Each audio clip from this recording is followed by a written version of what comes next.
এই মুহূৰ্তলৈকে কোনেও নোপোৱা খবৰ এটা আমি দিব খুজিছো। জুবিন গাৰ্গৰ হত্যাৰ পৰিকল্পনাৰ সন্দেহ ঘনীভূত হৈছে। এই মুহূৰ্তত আমি বিগ ব্ৰেকিং নিউজ জনাইছো। বিগত এপ্ৰিল মাহৰ পৰাই পৰিকল্পনাৰ সন্দেহ ঘনীভূত হৈছে।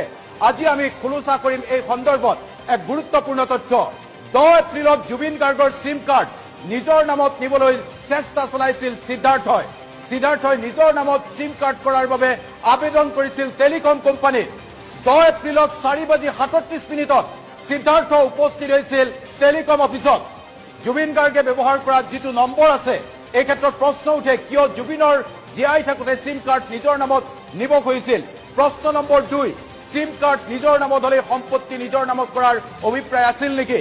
জুবিন গাৰ্গে ব্যৱহাৰ কৰা নম্বৰটো মহাৰাষ্ট্ৰ চাৰ্কুলৰ নম্বৰ আৰু এই নম্বৰটোকে নিজৰ নামত নিব খুজিছিল সিদ্ধাৰ্থ শৰ্মাই। নম্বৰটো লোৱা হৈছিল মুম্বাইৰ TM কোম্পানীৰ নামত। এই TM কোম্পানীৰ অথৰাইজ সিগনেটৰী হয় সিদ্ধাৰ্থ শৰ্মা আৰু এই সিদ্ধাৰ্থ শৰ্মাই জুবিন গাৰ্গে ব্যৱহাৰ কৰা সিম কাৰ্ডখন নিজৰ নামত নিবলৈ চেষ্টা চলাইছিল TM কোম্পানীৰ অন্যতম অংশীদাৰ টাৰ্চেন মিট্টাল। আমি আপোনালোকক এই মুহূৰ্তত দেখুৱাব খুজিছো জুবিন গাৰ্গৰ মোবাইল ফোনৰ শেহতীয়া সমস্ত সবিশেষ তথ্য আমি অলপমান এই মুহূৰ্তত দেখুৱাব খুজিম কেনেকৈ জুবিন গাৰ্গৰ নম্বৰটো আচলতে কি আৰু এই ক্ষেত্ৰত কি অভিপ্ৰায় আছিল সিদ্ধাৰ্থ শৰ্মাৰ। যিসকলে জুবিন গাৰ্গক জানে